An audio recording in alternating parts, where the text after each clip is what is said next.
And we're live. The 22nd episode of the Justin Spaulding Show. May 21st, 2021.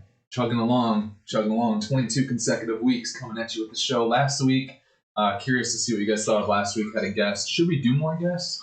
Instagram, the 7 people right now. Should we do more guests or just keep doing question answer? I'm curious to see what you guys think there. So if Instagram could give me some live feedback. If you're watching on YouTube, give me some live feedback. If you're watching on Facebook, give me some live feedback.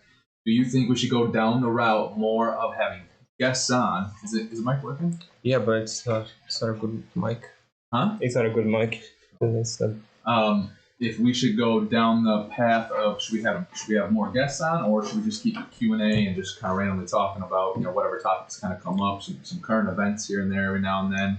Wadeen told me this morning Bitcoin dropped to 36 again. You gonna buy some more? And I'm like, I don't know. I mean, I've bought a little bit this since it's gone down and stuff, so I'll just sit there and hold it. But yeah, want some feedback on that. More guests. Keep doing what we're doing. What's this thing gonna be like when we're at episode 44? 66 and 88 and 110. I feel like some days I just sit here and blabble. I'm like, does anyone actually even getting anything out of this? I mean, I don't know. Adrian Brambilla, what's going on, man? We need to come. Adrian, when you come to Wisconsin, we gotta schedule you for a live. You gotta get on the podcast with me live. That's what we gotta do. When you guys get the van up here to Wisconsin, let me know, because we need to schedule with Dave when you come into the office and we go live together for the podcast. I think it'd be a pretty cool podcast. Are we plugged in? Is this mic? Is this one working? Yes. Okay. Here's a crappy mic. We're trading mics in the office right now. If you can't see what's going on, if you guys would subscribe on YouTube, that'd be awesome as well. We're trying to grow the YouTube out a little bit, and that was the whole basis of this. I'm going to next week we're going to start recording. It's going to be all about basically money and building wealth. I'm going to have basically 30 consecutive days. We're going to drop a video 30 consecutive days, 5 to 10 minute videos, maybe 15-minute videos, and it's going to be basically a coaching program on building wealth, and it's going to be free as long as you're subscribed on YouTube, and I guess technically you don't even have to be subscribed because once we drop it on YouTube, it's on YouTube, and you don't have to be subscribed to watch it. But it'd be awesome if you would subscribe for us doing that, and that's the only thing we're charging is a subscription to YouTube. You just gotta click subscribe. That's the charge. Not gonna cost you any dollars, $0. And Adrian, you're in town next month, so let's get you in here for a Friday. Although I guess we could record whenever the podcast, so that'd be awesome. All right. May 21st, what else is going on this week? Bitcoin's going all over the place. People are mad at Elon Musk, whatever. I kind of follow it a little bit now just because I've, over the last 6 months been buying up some Bitcoin here and there. Is he playing with us? Like, is Elon playing? The market? Maybe. I don't know. Illegal. I don't know. Who knows? I don't know. I mean, I don't know. We're going to find out what happens with that soon. This goes this way, doesn't it? I thought there was some word that he was going to potentially get in trouble this week. There's going to be something released that he was going to be like reprimanded somehow or something like that, and I never ended up. Did anything? Did you see anything? I mean, one time he said like buy, then he sold. Right. Now it's like now said the Tesla doesn't accept. But did he actually sell? I mean, this is what people are saying. I don't know that people actually know. He had a huge downfall. So. Well, right, but how do they know it was him? Because he bought up like billions of. Not billions, but a lot of. Yeah, 1.5 billion or whatever. Yeah. That's yeah. Oren Burks, what's going on, man? Go Pack, go! Still wanting to get that workout in with you. All right, let's get into the questions today. And I might say skip if it's some stuff that we're regularly talking about on here. But wow, what happened there? We went dark on the screen. Something. Let's do this. Just go again so I can read it, and then. First question is: would converting hotel/motel to apartments be possible? Okay, I'm gonna go back. It definitely is possible. There's actually a lot of people. Not a lot. I shouldn't say a lot of people doing that, but there are some people doing that where hotels. There are certain hotels or motels that hit a hard time during COVID. and I know people were able to scoop up, and these are smaller. These were smaller hotels, mom and pop type shops that weren't able to make it or whatever through COVID or just shut their doors, whatever. These other investors were able to scoop up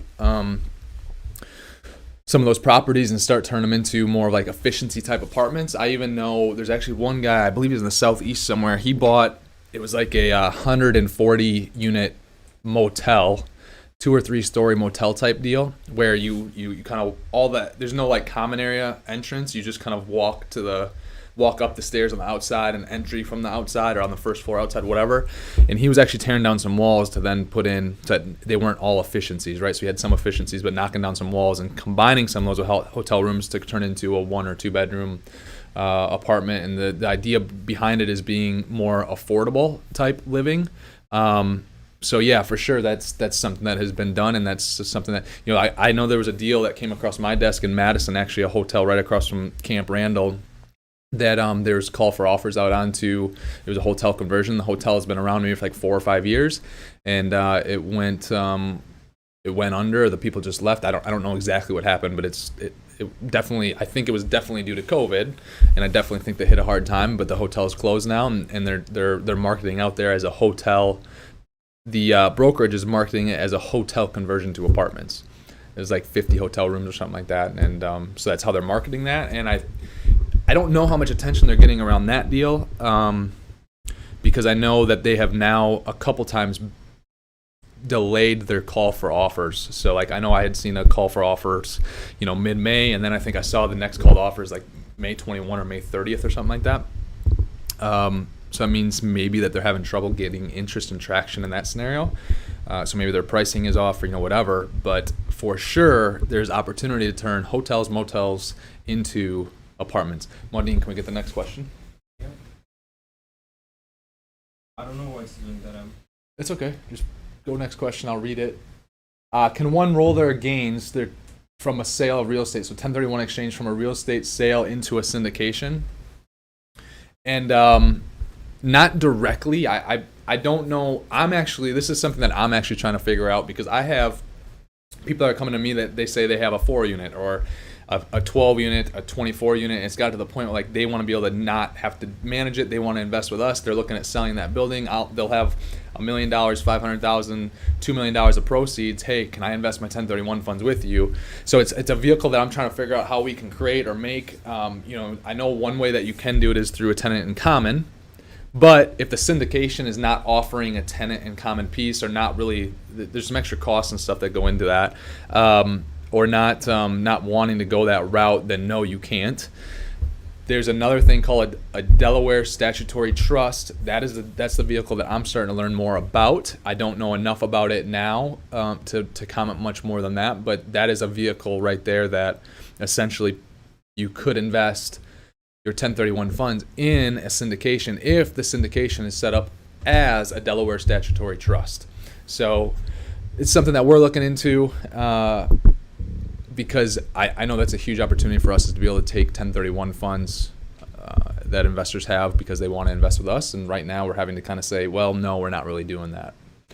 Next question. You're frustrated because you can't get it figured out. When can we wire? So this was a question from one of the investors that is investing in our 178 unit deal that closes in June.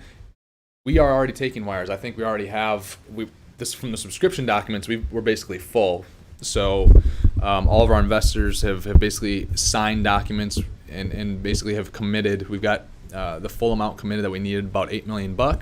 And we already are getting wires in for that. So whoever asked that question, I think I actually know who, because I saw. I will reach out to you, and we'll make sure that you get the wire information. If I don't do that by the end of the day today, please send me an email, and I'll link in Ava so that she can let you know. You're going to actually go into your portal. It's much more secure. We're trying to focus a lot on keeping these things as secure as possible with all the breaches and everything that's going on out there. And there's sensitive information as far as social security numbers and account numbers and all this stuff. So we have an investment management software that all of our investors have a portal in, and it's secure, more secure than just emails and all that stuff. And so we've been pushing up the wire info into that, and then our investors go into their portal. just to be able to protect everyone's identity and, you know, all that stuff. I don't want to have any of those breaches going on here. So we want to try to keep all that stuff on lockdown. That's what we're doing. So yeah, money is coming in. Money, next question. And actually, hopefully we start raising money soon for the next deal too. Curious to know, the next question is, I'm waiting for Maudine to bring it up. Okay. Curious to know how/where you first learned about balloon payments and seller financing. I mean, really, it's this. Everyone makes this seller financing thing to be some tricky. It's no different than a bank giving you a loan. Just think of it that way. And any loan that you get from a bank has a balloon payment at some time. Now, let me take that back. With a single family purchase and those type of loans, not necessarily the case. But in the commercial end of things, you're typically always going to have a balloon payment with a bank. No different with seller financing. So, you know, it wasn't like I was enlightened one day and I'm like, oh, seller financing. You know, I'd heard about it, and then basically someone said, yeah, it's basically where they're the bank. Okay, so just keep it simple. Like, stop trying to complicate and make things so complicated. You know, seller financing is really no different than getting a bank loan. Now, sometimes the seller financing, they'll take a smaller piece, so they won't finance the whole thing, but it's still essentially similar to a bank loan. It's still a loan, right? Seller financing is a loan that you're receiving. We got questions coming in from YouTube that I'll take right now. Eddie says episode 22. Absolutely, episode 22. I'm excited about it too. So let's go with B. Franco. Franco says, how can one purchase an investment property without using their own funds? I'm thinking about purchasing a duplex, but don't want to put down the 20%.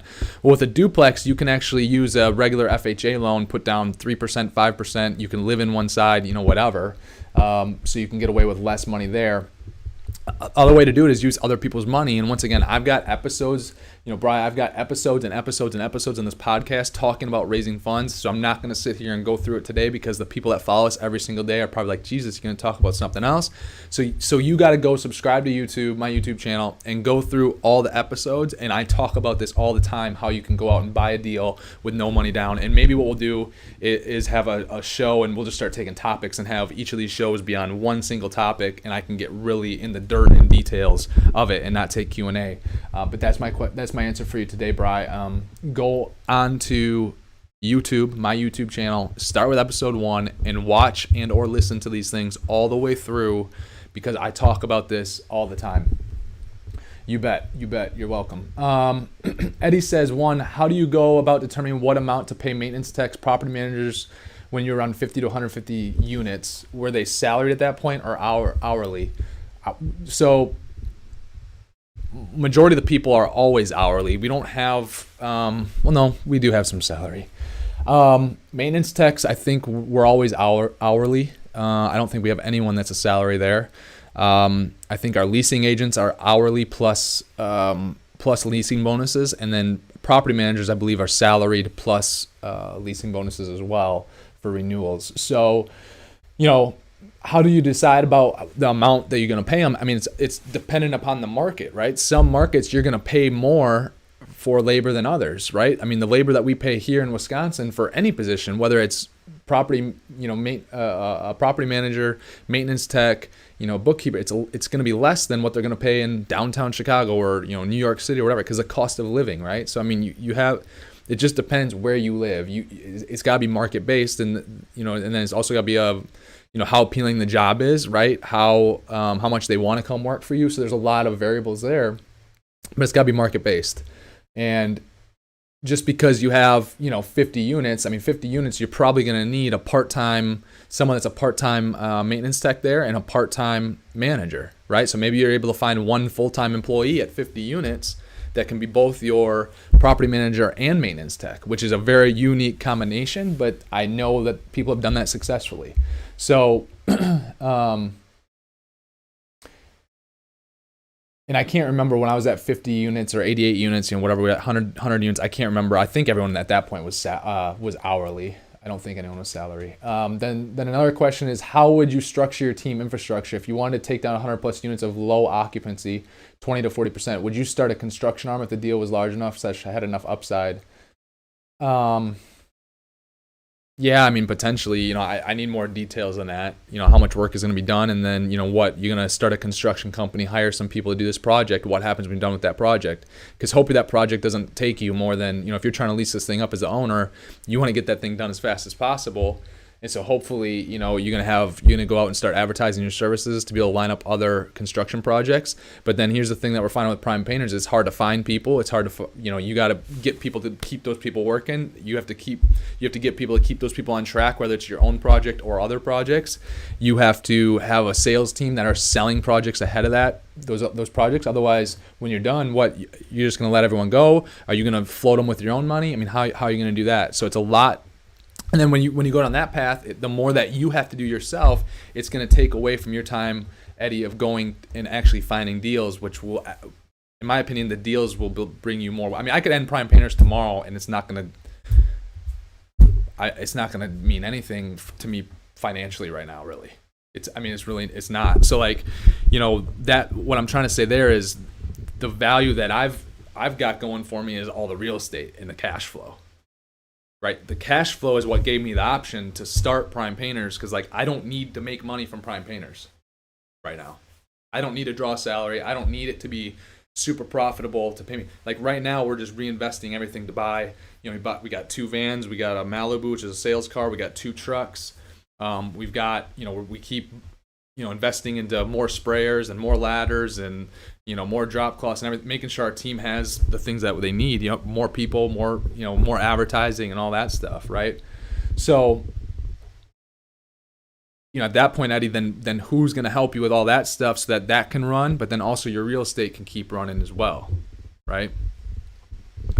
So to answer, the short answer is, yeah, I'd consider it, but you have to be able to consider all of those other options, and you'll need infrastructure, you'll need people to be able to do that. Next question.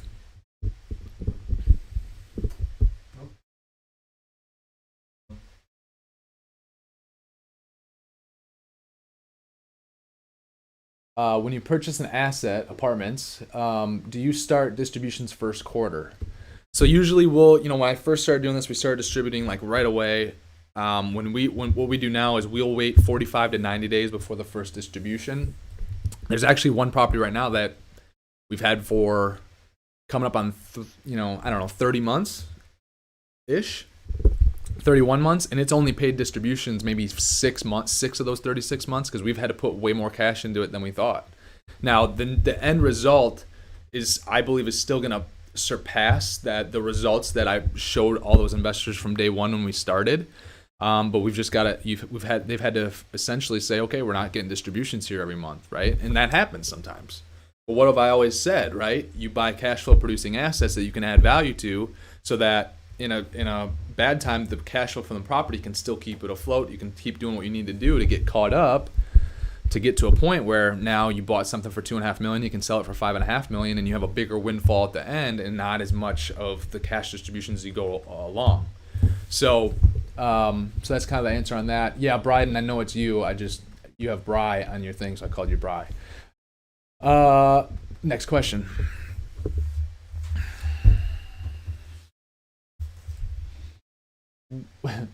Would I rather have 250 Bitcoin, which is 40,000 per coin now, or 150 units?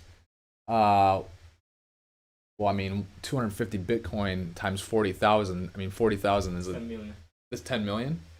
Right now at this point, I'd probably take that, because then I'd have the option of being able to sell that right away, convert it to cash, and go buy a property, or sit on it for a while and let it appreciate, and then sell it and go buy a property. But end of the day, when we buy this next deal or the deal after that, I'll likely sell some Bitcoin to be able to put as much money as I can into these deals, right? And so what I'm doing with Bitcoin is, I'll just buy some on when it dips, but it's not, for me, it's I'm not paying a ton of attention to it every single day. I'm not putting so much into it. If it goes to zero, it doesn't matter, all that stuff. So then what I would do is, if I find a day where it's higher, and it's higher than my cost basis and all that stuff, I'll get a good return and all that stuff. I'll just take that money out, put it into the real estate, and then next month when I get a $10,000, $20,000 check come in, I'll allocate another $5,000 or $10,000 to Bitcoin on a day that it dips, right?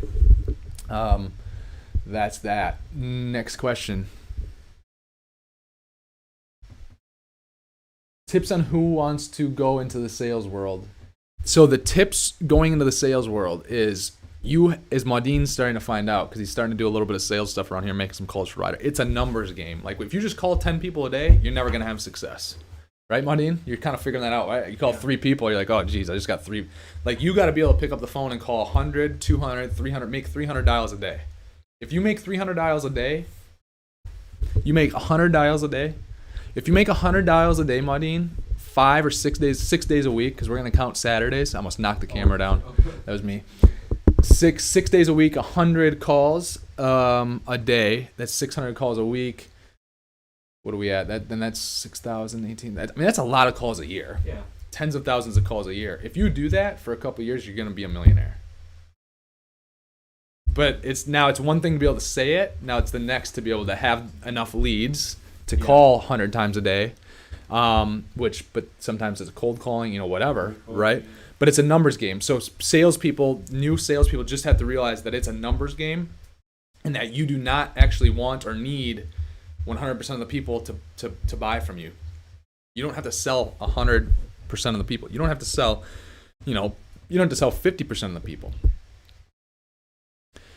The other thing about salespeople is that, most of the sales will actually occur on the 3rd, 5th, 8th, 9th, 12th contact, not just calling one time. And then that's why, I'll get upset on the property end of things here because we'll have a property manager that will call, or a leasing agent that will call a guest card, which a guest card is basically a tenant filled out online, or they basically show that they're interested in our apartment.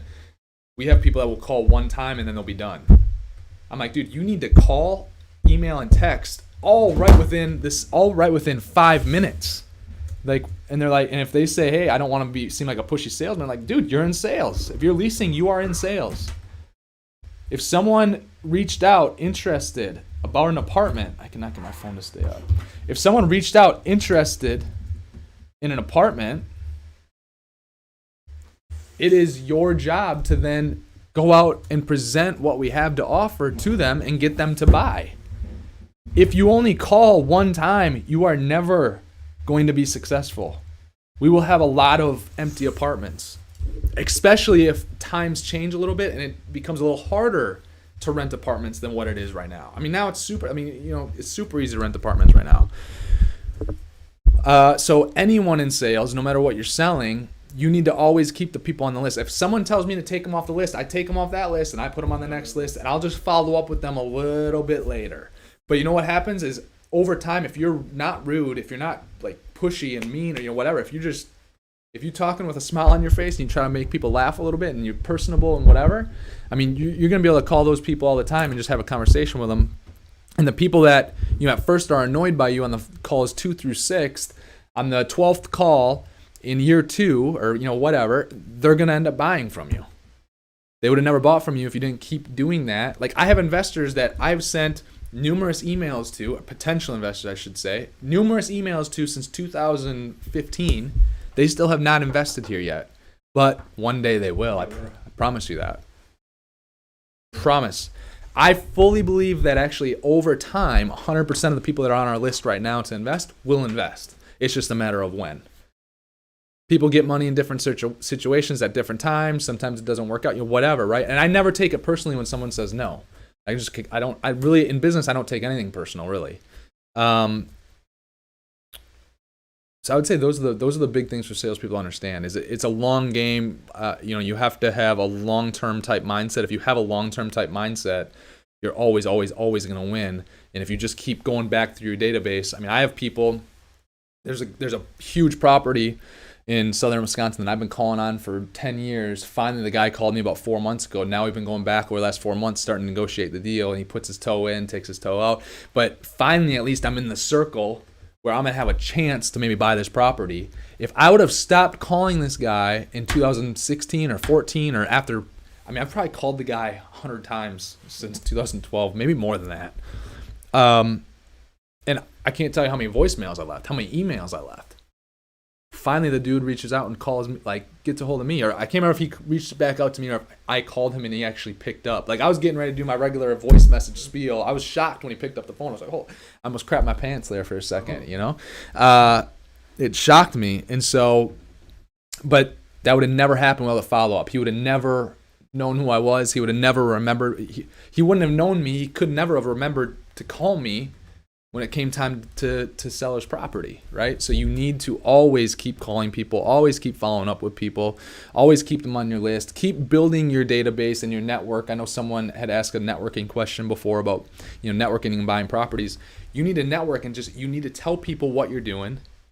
That's another sales thing. You need to always tell people what you're doing. There's going to be people that are getting pissed at you sometimes or think you're arrogant, whatever. It doesn't matter.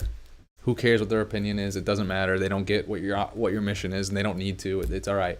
But the more people you can tell what you're doing, the more times you can do that, the more people you can do that with, all of a sudden your network is going to grow, because eventually people will start talking about you to other people, which grows your network, right? Good or bad. If they got good things to say or bad things to say, it doesn't matter. It's growing your network.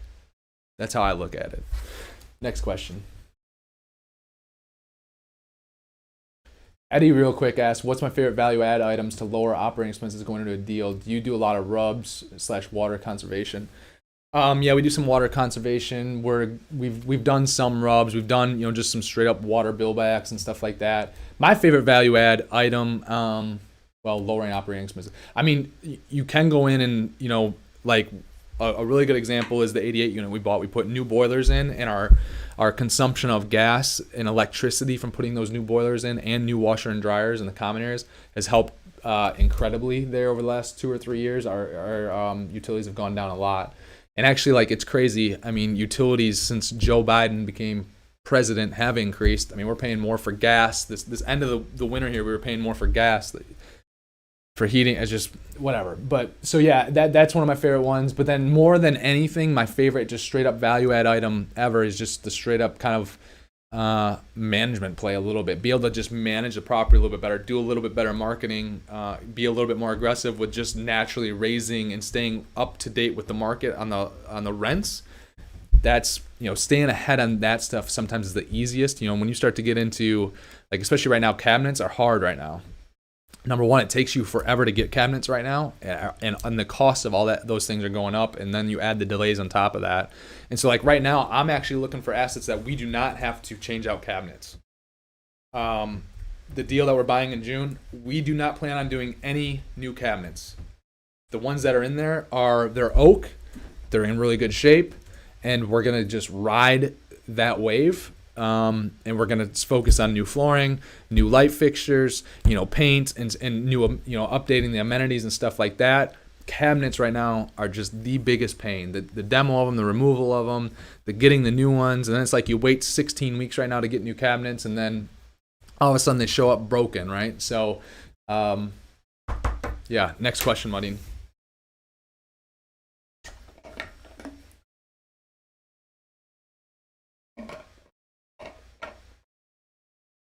Next question is, what do you offer to investors that's appealing to them? It just depends on, I think the track record is a big one, right? I think the track record. So once again, being able to say, hey, we've done this before. This is our success. This is our results. This is our current holdings, and then you start to get referrals and a good name out there, and people reinvesting again and again and again. New investors see that, okay, we want to be a part of it. So I'd say that's the big one. And the other one that I'd say is different. There's a lot of people out there that will distribute cash either quarterly, so 4 times a year, 2 times a year, or 1 time a year. We send monthly distributions. Some people are like, God, it's got to be so hard. It's really not. I mean, yeah, it takes a little bit more time because we're doing it each month, whatever. But people like that. I mean, I like the monthly cash flow. I like getting a check each month. I don't want to wait 3 months to get a check. I don't have to wait 12 months to get a check. So we do monthly distributions, and then being able to, from day 45 to day 90, we make the first one, have a 6% to a 9% cash on cash return type pace monthly to the investors has worked well for us. And then with the goal in mind of being able to 2.25x to 3x plus their initial investment over 3 to 10 years is also a good thing. So I would say those are the things right there. I think the online portal that we're doing right now that we released last year for our investors, I think that's a bonus. Not every company has stuff like that where people can go on and eventually we're going to have all the property values and what their actual value is worth and all that stuff right in the portal. And I think that's going to be a huge a huge value add. I think there's something that investors really like and attracts investors. I think all the things that we do with social media leading up and like videos and pictures of our properties and the progress and the good things and the bad things and just being transparent, I think that's appealing to our investors. Next question. Is it possible to get funding from hard money companies / I didn't see the whole question, Modine. Is it possible to get funding from hard money companies / private for the 100+ unit deals? Yeah, I mean, yeah, it's possible. Everyone's thinking, what, you think something just changes at 100 units? I mean, no. And like 100 units is still small fish. Like what we're doing is still small fish. Yeah, $26 million deal coming up here in June, $28 million, whatever it is, in June might seem big. It's small fish.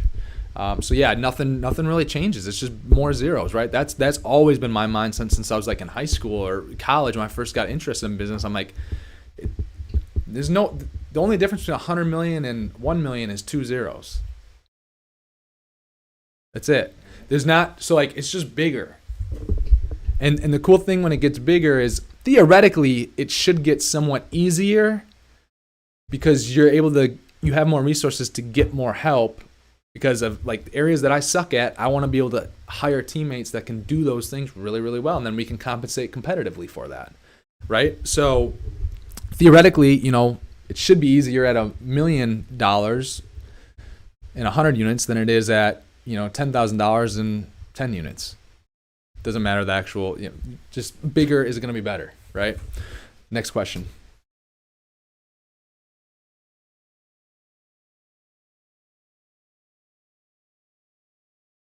Do you use a mortgage broker for this last deal? Yes, we've used a mortgage broker on the last 1, 2, 3, 4 or 5 deals. And it's just been able to help us find the best non-recourse debt available to us. So it's and we've worked with JLL and they've been great to work with. I mean, they take some stuff off our shoulders that then we don't have to worry about. And I shouldn't say don't have to worry about everything. I have to worry about everything, but to be able to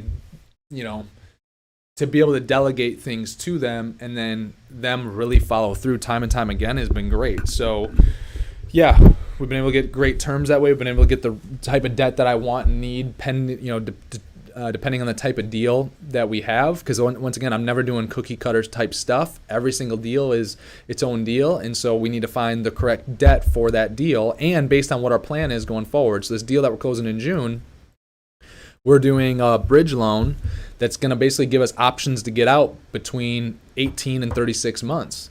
And the reason being is because I either want to refinance at that point or we're going to turn around and sell it in 18 to 36 months. And we're buying it for that 26, and hopefully we're turning around and refining at 32, 30, selling or refining at 32, $33 million valuation, right? So to be able to do that in 18 to 36 months, that's great. Now, if we're short of that or if it doesn't make sense to hold, then what we're going to do is refinance, probably take some of our capital off, some of the initial investment off the table, pay back principal to investors, get some of my principal back, and then ride it out for another, likely probably another 5 to 7 years. Next question. What do I look for when hiring people? We really look for the core values. Are they people that are going to work hard? Do they have honorable character and honorable work? Do they do honorable work? Are they results driven? You got to be results driven around here, because as soon as we do and accomplish one thing, I'm really slow to say, hey, Maudine, good job, and it's like on to the next thing. Even though my intent is like, hey, they're doing a great job. I need people around me who are very results driven and don't necessarily always need the pat on the back for every little thing, because I'm not good at spiking the football, which it is an area that I got to get better at. But that being said, if we have other people that are very, very, very results driven, it doesn't necessarily matter quite as much. We're able to kind of roll with it. And at the end of the day, that's what we need. We need results to continue raising money. We need results to continue being successful in real estate. We need results to continue growing the painting company. We need results to do anything that we're doing around here. So without the result, we can't do anything. So we need to be results driven. Next question. Last question that we have on here, and then we'll go to Instagram and see what they've got, if anything. Tell us about your first larger deal that involved a group of investors and what you learned. I think that we've talked about this before on the podcast, haven't we? And I know I included the question. What I learned, I mean, the first one with investors, it was a smaller group of investors, but it was a $6 million deal. And that's the one where I've talked about this before, so I'm not going to spend a ton of time on it. But that's when I learned it always costs more than you think it's going to cost. It always takes longer than you think it's going to take. So build that into your budget somehow, or be aware of it, because it sucks to run short on money or time or whatever. That's the biggest thing. I think with anything, always is going to take longer than you think it's going to take, and it's always going to cost more than you think it's going to cost, period. Let's see if we have any questions on Instagram. Shoot. Someone asked, where did I consistently learn from? I mean, when I was first starting, I read, from my sophomore year of college, my senior year of college, I read 150 to 175 books. Since then, I've probably only read maybe 30 books. I don't know. Maybe over the last 4 years, I've read hardly at all, because I get to the point I'll pick up a book. I'm like, okay, I could have written this book. I don't need that anymore. It's not where I'm at. But books was a big one. Getting in front of and around other people who are way ahead of me, however I could get around them by any means necessary, I would do that, even if it was just for a little bit, so that I could see how they thought, how they operated, and all that stuff. I would watch, certain YouTube videos.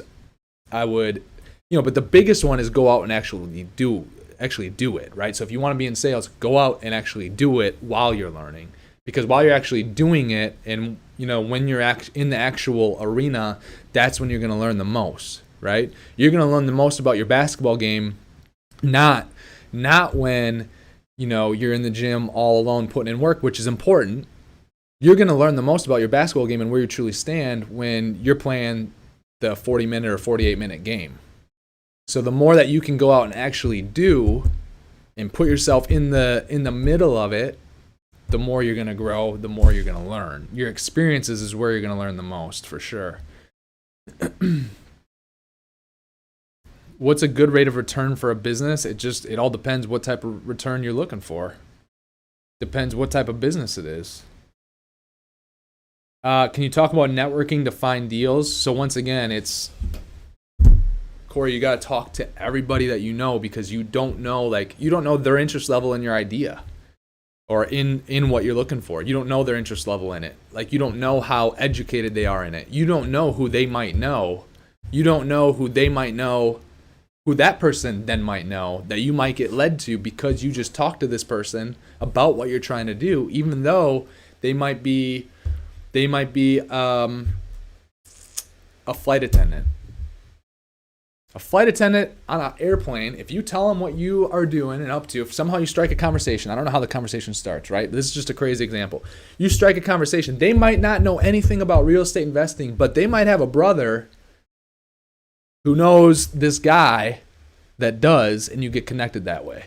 And crazy stuff like that happens all the time. But the less people that know what you want to do and are looking to go do, the less people you're going to find that can help you. If people do not know what you're trying to do, they cannot help. They cannot help grow your network. They cannot directly help you in letting them buy their building. They cannot directly help you by, introducing you to the guy who owns 20,000 units that you had no idea that they knew. So the biggest one is you have to be able to tell people what you want to do. And it's uncomfortable. I'm uncomfortable doing it all the time, but I just push through and I do it because I know that's what it takes to get to where I want to be. Yeah, Maudine's over here and he raises his hand like he's got a question. Go. I have a personal experience because I was making ads for Ryder High School for free, and this led me to work here because he. Oh yeah. So Maudine comes to America, gets off the plane, runs into Ryder in high school. They become buddies a little bit, right? Ryder's kind of got this entrepreneurial thing going on like I did when I was younger. But in high school, he would be selling stuff, and Maudine and him link up, whatever. Maudine can do some stuff graphically, makes these ads for Ryder, right? Now, if Maudine doesn't go do that, He probably doesn't have the job here today. He'd probably still be working at McDonald's or whatever, right? So Maudine, he's like, I just want to share this story. That's a great story because once again, you don't know. Like at that point in time, Maudine thought, oh, I don't really want to make this ad for Ryder right now. This is like the third one I've done for your Ryder. I don't really, he's thinking this in his head. I'm just making a story up in my head. He's maybe there's like one day he wants to be like, oh, I know, but he doesn't know who Ryder knows now or who Ryder might know in the future.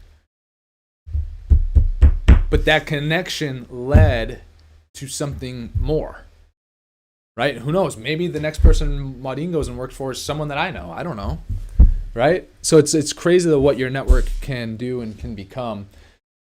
Another question that we have, in your company vision / future, do you ever see yourself partnering with another high-level operator like Robert Martinez to take down 500 to 1,000 units at a time? I mean, I don't think about that because I think we could take down 500 to 1,000 units at a time by ourselves here at some point.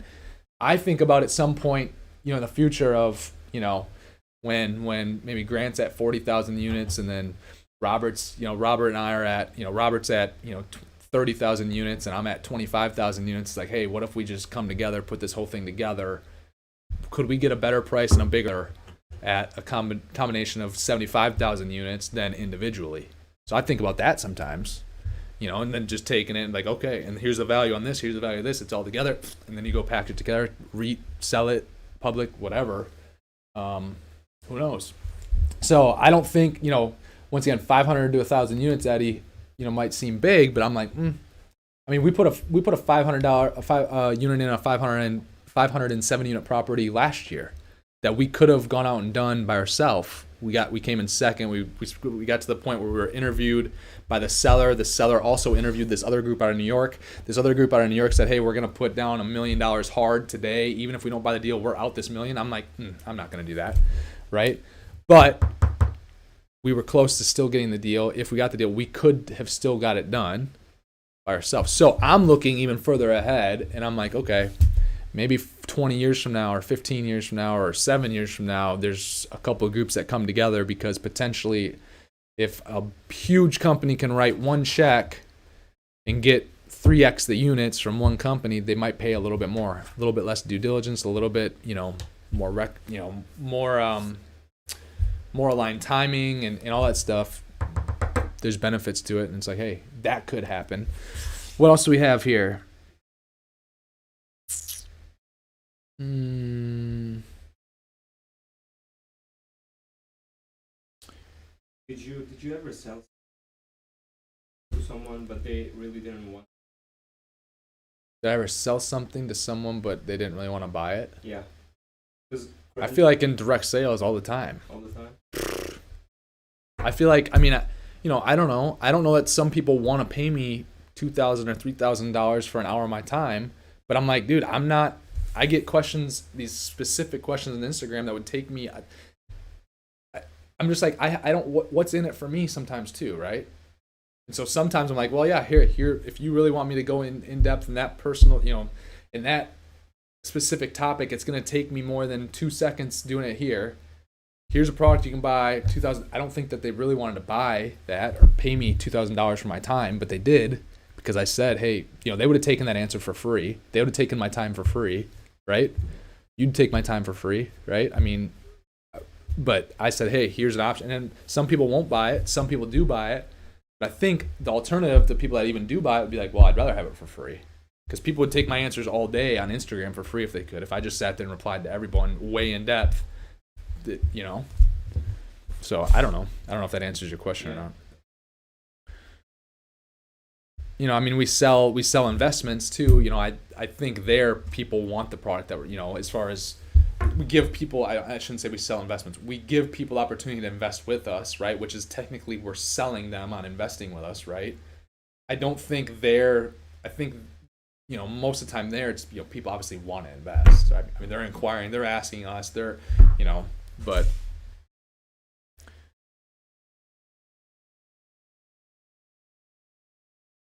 why a mortgage broker? Don't you know lenders? Yeah, we know lenders, but for some of this non-recourse stuff, the best products, you usually need a broker of some type.